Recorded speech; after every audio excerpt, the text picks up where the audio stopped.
I own most of the Illuminati cards, either physically or on my hard drive.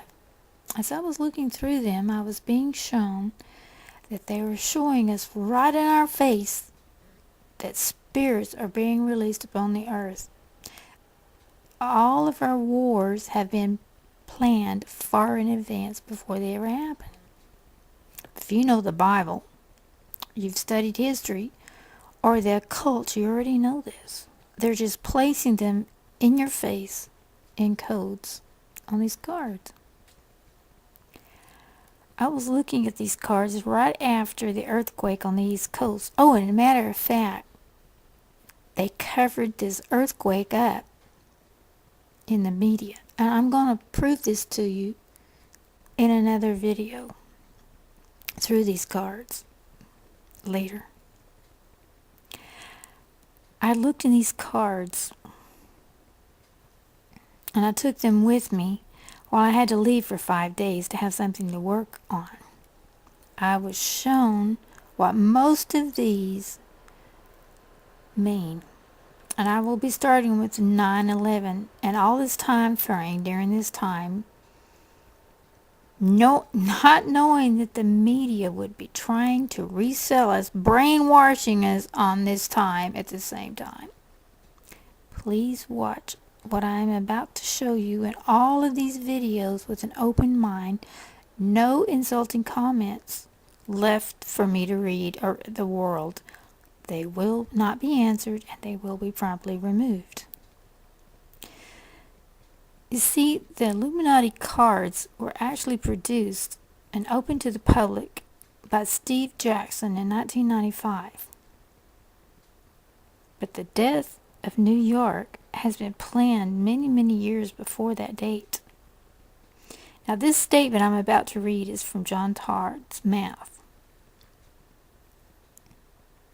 Atlantis Shrugs. It was a novel supposedly written by one of Philip Rothschild's girlfriends by his instructions.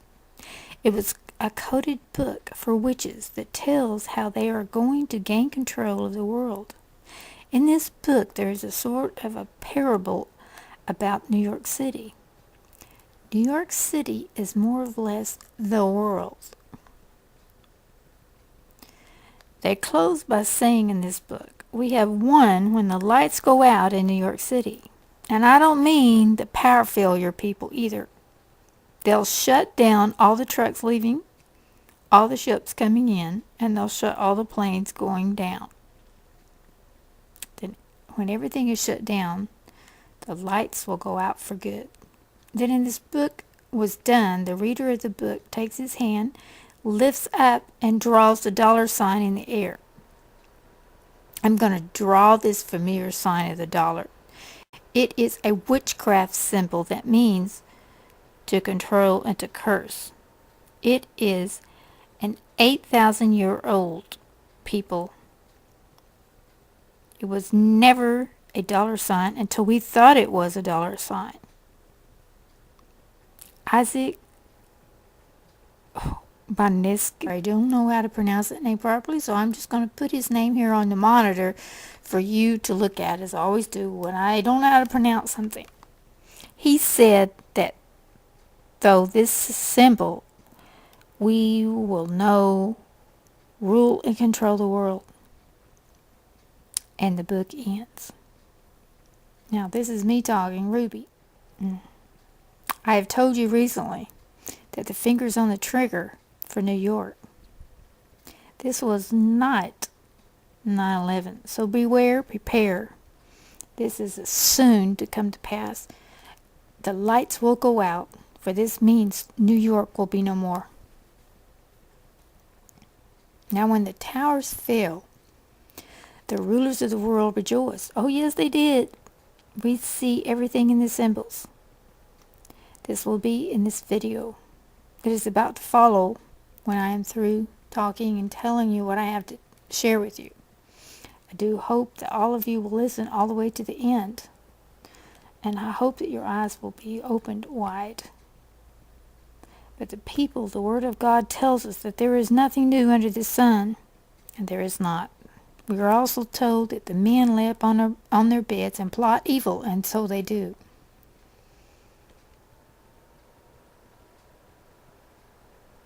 They have done this, and as you will see, for every war has truly been plotted and planned years in far advance before they ever begin.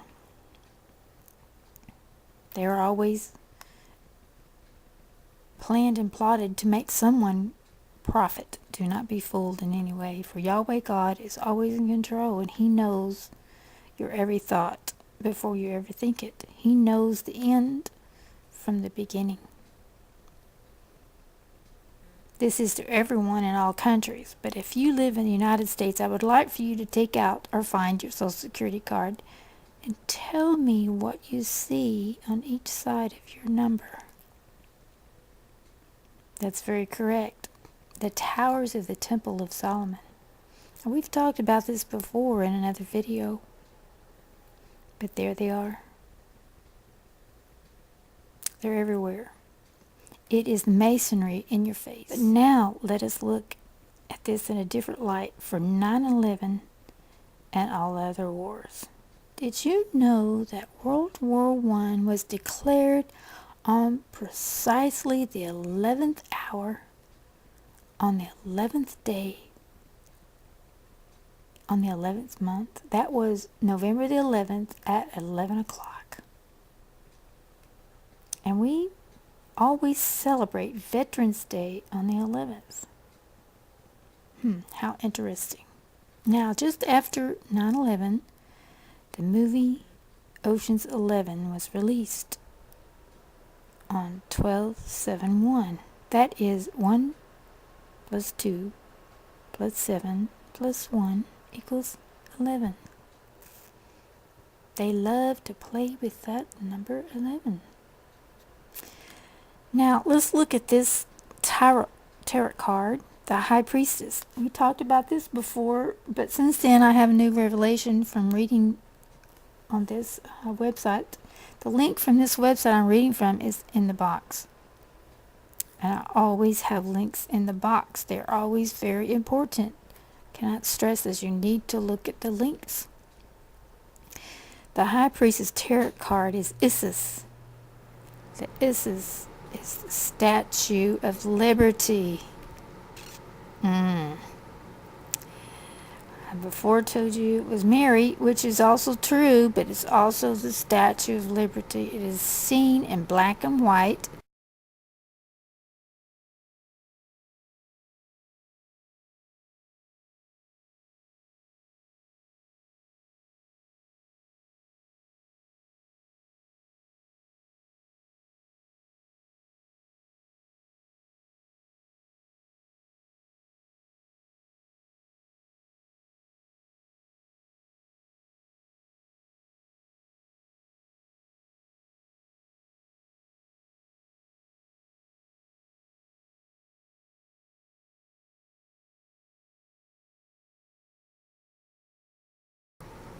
Kabbalistic Tree of Life. The pillars of Solomon's Temple.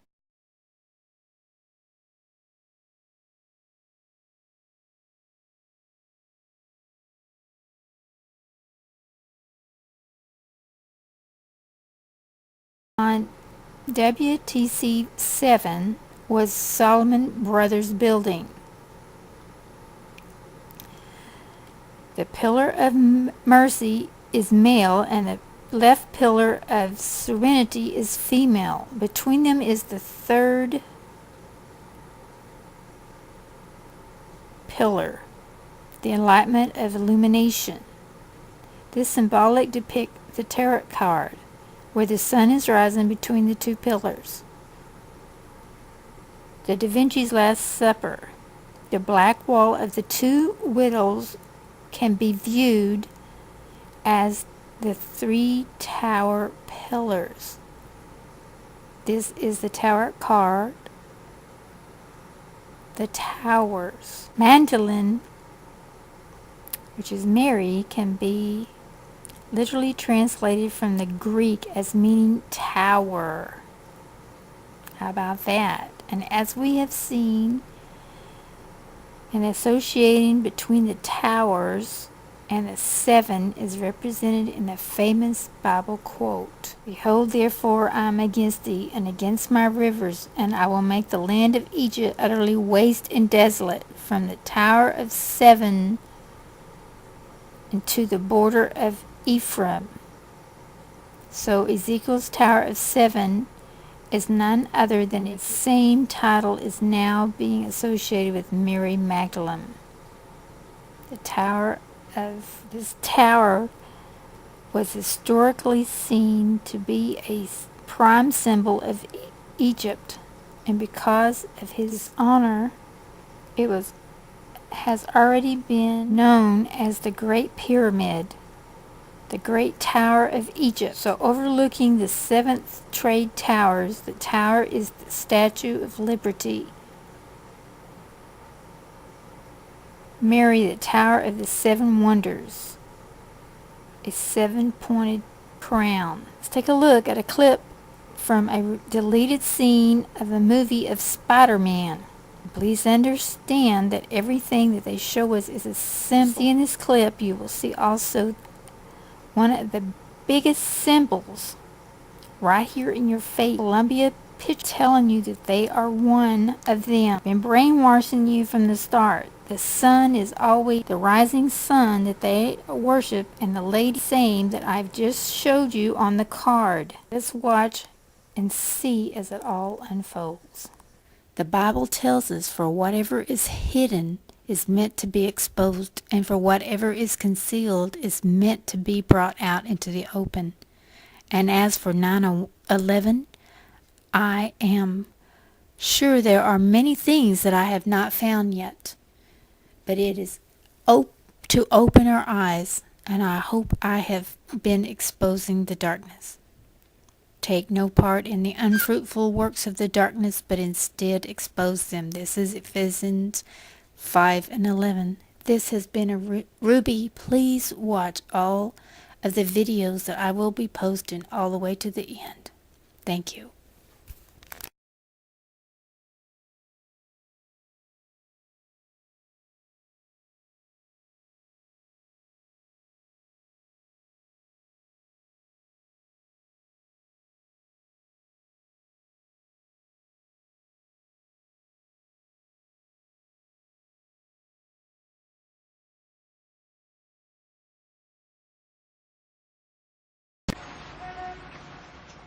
Clint, shut her down.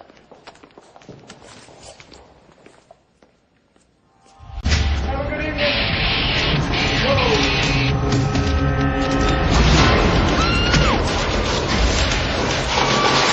Ladies and gentlemen, please remain calm. Get your head down, get your head down. It'll all be over in about 30 seconds. Go, go, go, go. Clear. Okay, go, come on. Go, go, go, go. The candy from a baby. Yeah.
The stakes couldn't be any higher, as I said earlier. in the world in which we live. There are extreme elements that use religion to achieve objectives.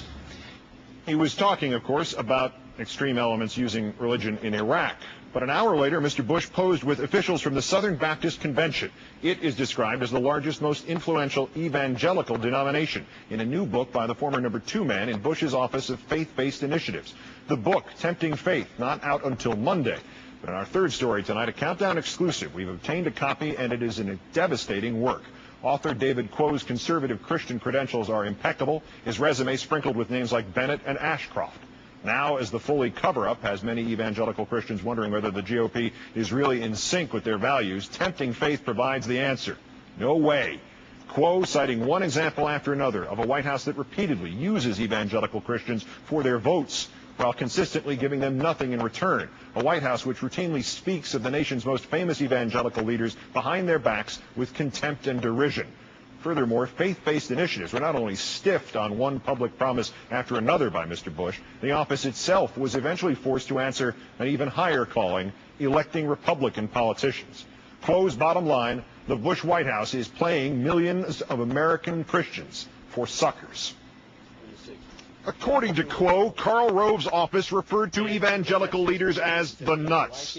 Quo says national Christian leaders received hugs and smiles in person and then were dismissed behind their backs and described as ridiculous, out of control, and just plain goofy.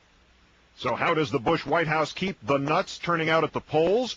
One way, regular conference calls with groups led by Pat Robertson, James Dobson, Ted Haggard, and radio hosts like Michael Reagan. Quo says participants were asked to talk to their people about whatever issue was pending. Advice was solicited, but that advice rarely went much further than the conference call. The true purpose of these calls was to keep prominent social conservatives and their groups or audiences happy. Let's pray together. They did get some things from the Bush White House, like the National Day of Prayer, another one of the eye-rolling Christian events, Quo says, and passes to be in the crowd greeting the president when he arrived on Air Force One, or tickets for a speech he was giving in their hometown. Little trinkets like cufflinks or pens or pads of paper were passed out like business cards. Christian leaders could give them to their congregations or donors or friends to show just how influential they were. Making politically active Christians personally happy meant having to worry far less about the Christian political agenda. When cufflinks were not enough, the White House played the Jesus card, reminding Christian leaders that, quote, they knew the president's faith and begging for patience. And the Office of Faith-Based Initiatives? According to Quo, White House staff didn't want to have anything to do with the faith-based initiative because they didn't understand it any more than did congressional Republicans. They didn't lie awake at night trying to kill it. They simply didn't care. Quo relates one faith-based promise after another, billions of dollars in funding and tax credits going unfulfilled year after promise after year. He recounts one specific funding exchange with Mr. Bush. Bush, $8 billion in new dollars? Quo, no, sir, $8 billion in existing dollars for which groups will find it technically easier to apply. But faith-based groups have been getting that money for years. Bush, $8 billion. That's what we'll tell them. $8 billion in new funds for faith-based groups. Why bother lying? Quo says the faith-based initiative had the potential to successfully evangelize more voters than any other. According to Quo, the office spent much of its time on two missions. One, trying and failing to prove Mr. Bush's claim of regulatory bias against religious charities hiring who they wanted. Quote, finding these examples became a huge priority, but religious groups had encountered very few instances of actual problems with their hiring practices. It really wasn't that bad at all. Another mission, lobbying the president to make good on his own promises. How? Quo says they tried to prove their political value by turning the once bipartisan faith-based initiatives into a political operation. It wasn't just discrimination against non-Christian charities. One official who rated grant applications told Quo, when I saw one of those non-Christian groups in the set I was reviewing, I just stopped looking at them and gave them a 0. A lot of us did. The office was also, literally, a taxpayer-funded part of the Republican campaign machinery.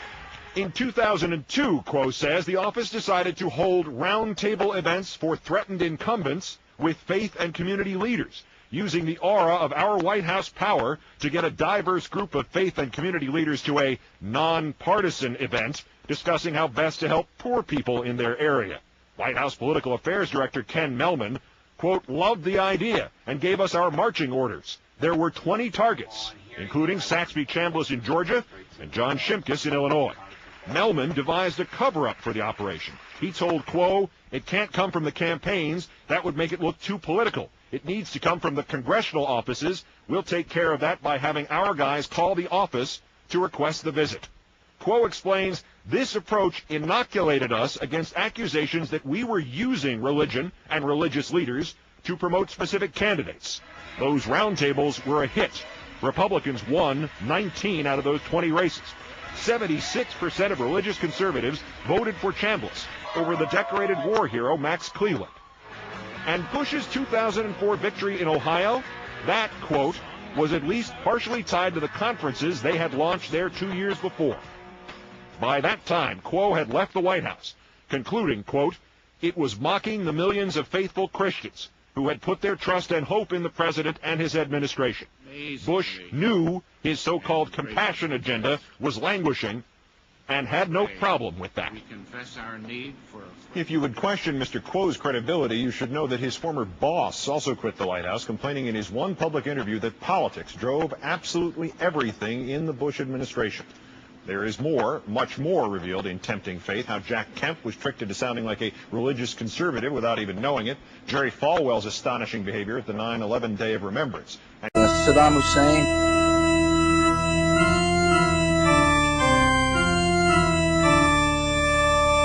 May God bless our couple, Bin Laden.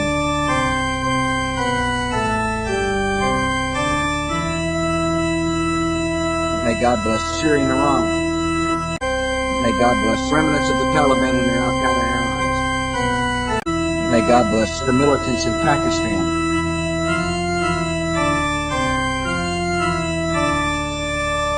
May God bless the regime remnants in Iraq. You were both in Skull and Bones, the secret society. It's so secret we can't talk about it. What does that mean for America? The conspiracy theorists are going to go wild. I'm sure they are. I don't know. I haven't seen the website. Number 322. You prepared to lose? No, I'm not going to lose. If you did, what would you do? Well, I don't plan on losing. I've got a vision for what I want to do for the country. See, I know exactly where I want to lead.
Mr. Curtis, would you please state your full name for the record?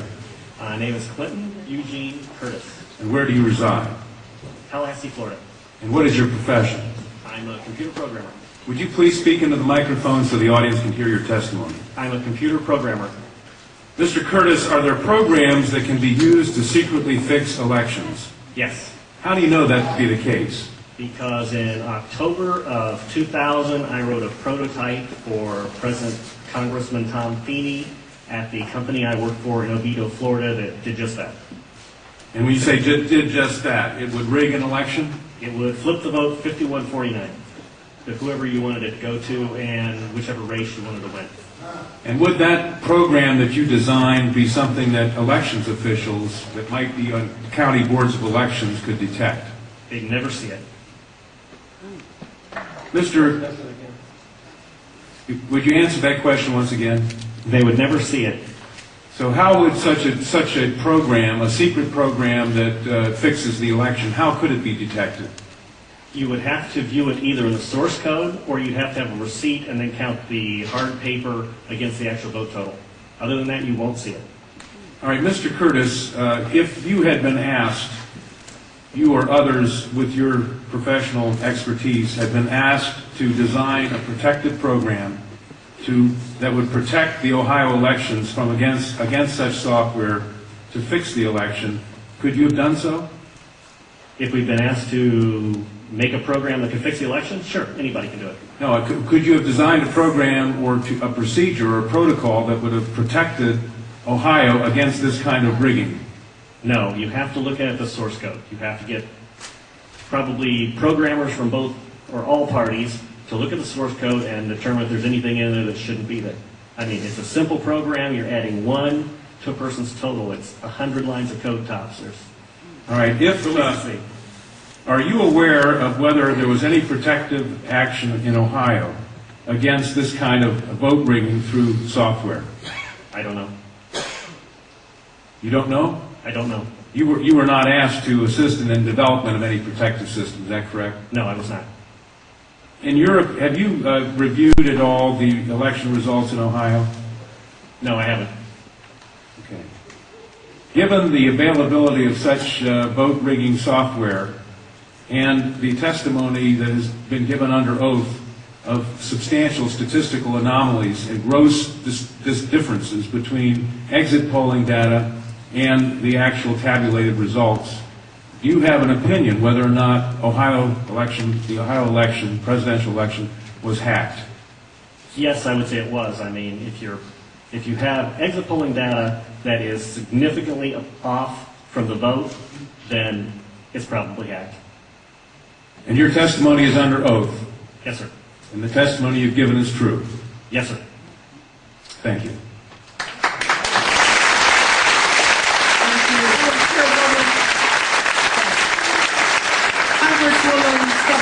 Councilwoman Waters and I have the same question. Come back to the podium. Who did you say you were asked to prepare? I was asked by Tom Feeney. He's now a congressman. At that time, he was Speaker of the House of Florida, Yang Enterprises, which was the company I work for, lobbyist, and their corporate attorney. He wore a lot of hats. And at the time, he was the Speaker of the House of Florida. Is that what you said? Yes. Okay, thank you. Congressman. You say he was the lobbyist for the voting machine company at the same time he was Speaker of the House? I don't know what the voting machine company is. He was a lobbyist for Yang Enterprises. We had NASA contracts and Yang Enterprises did what? Computers? Computers. Okay, and he was your lobbyist, your company's lobbyist for that company, yes. And he asked you to design a code to rig an election? Yes. While he was Speaker of the Florida House? Yes. This was during or previous to the 2000 election? Yes, October into September. And did he ever express why he wanted a code to rig an election? No, I immediately assumed that they were trying to keep you guys from cheating them. So I wrote up the documentation on what you would look for in the source code, how you would make sure that you didn't get, taken advantage of, make sure that all voting machines had receipts, because that way you could back count the ones that looked a little funny. And I handed it. By receipts, you mean a paper trail? Yes, paper trail.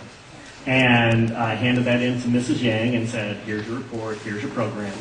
And she said, you don't understand, we need to hide the fraud in the source code. Hide the fraud, not reveal the fraud. Not reveal the fraud, because it's needed to control the vote in South Florida, was what she said. That's what she said. To your knowledge, was this used? I have no idea. I was ready to leave, so I retired and left the company. Your testimony a moment ago, I think you said just before you left in answer to Congresswoman Tubbs Jones' question, would you just repeat what you said in terms of the exit polls? Oh, the exit polls should not be significantly different than the vote. And if they were, you would conclude what? I would conclude someone's playing with the vote. Not with the exit polls? That's possible too. Okay, I was going to ask why something is definitely skewed. Something is skewed in one or the other or both. Right. To select which one, you'd have to see where the problem is. Let me ask you one further question. Assuming for the moment that such software, that's what you call it, such software to rig a vote was used in one or more machines in Ohio or in Florida, could you today detect that if you looked at the source code? If you get the machines and they have not been patched yet, I mean, once they get in and touch them, anything can happen. You can also set timers to do that, but then you see the timers. Then you'd have to take those machines, decompile them, which I couldn't do, but possibly a Microsoft, an MIT, something could do. You might be able to see it. You might. Not necessarily. Depends on how good they are at destroying what they had. Destroying what they had by tampering with the machine afterwards, or by programming a destroy instruction in the first place? Right, because since you didn't... Either or both? Either or both. You didn't actually see what's in there, so you don't know if the code is running in a single executable or running in various modules. If it's running in modules, you can make the code actually eat itself. Let me ask you one further question. I've been told that people who assume that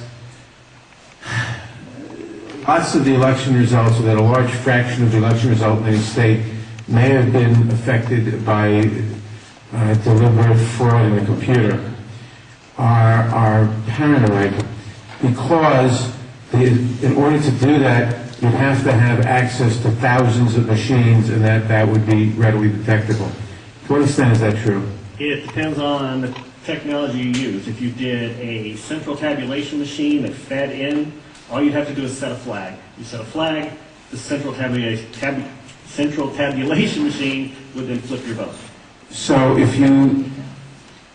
one person putting in bad code in a central tabulation machine could affect thousands and thousands or tens of thousands of votes. Right, and you could activate either automatically, or you could make it so that there's code existing on like an electronic machine that feeds it, where you would punch it in, it would set the flag, the server would see the flag, and then... And if you had a recount, and there were no paper trail, would that be, assuming that had happened, would that be revealable by seeing a discrepancy between what the central tabulator showed and what the individual machines, which had not been tampered with, showed? Not if I wrote it. Why not? In other words, I would make it match. You could work back from the tabulator to the individual machines, so the tabulator would tell the machines to switch their results? Yes. It talks both ways. You can flip it to whatever you need. And they actually do talk to each other, the machines and the as long as it's hooked up, as long as it's networked together, they can talk to each other. So in other words, there's absolutely no assurance whatsoever on anything with regard to these machines? Absolutely none, unless you look at the source code and make sure it's safe before it goes out. Thank you very much. Thank you, Congressman Mathers. I know that Congresswoman Waters has a question, and then Senator Miller, and then Congressman...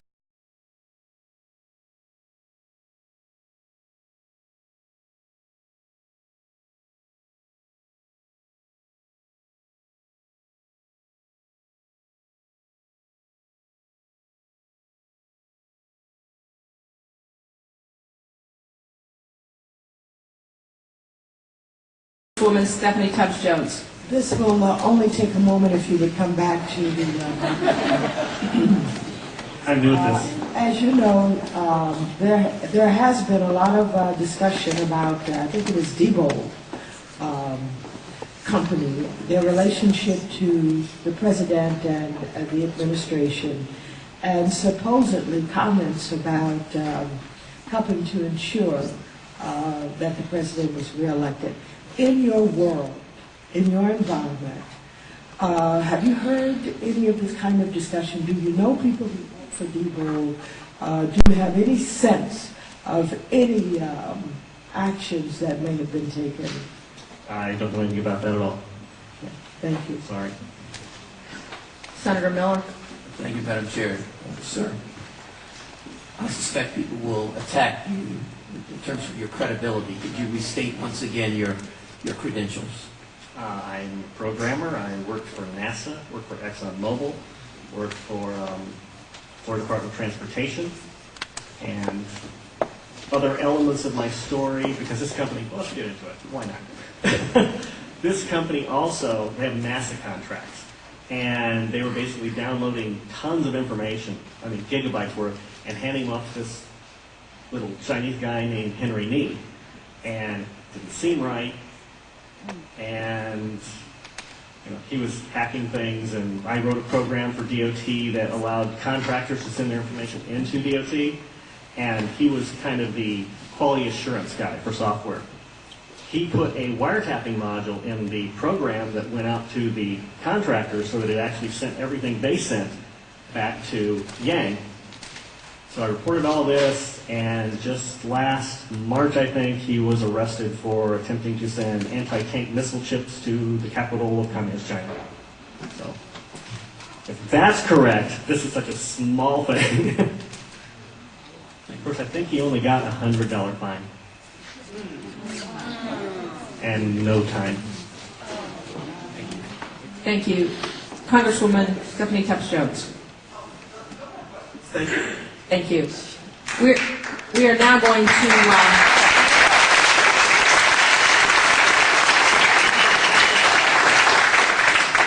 back to the public testimony.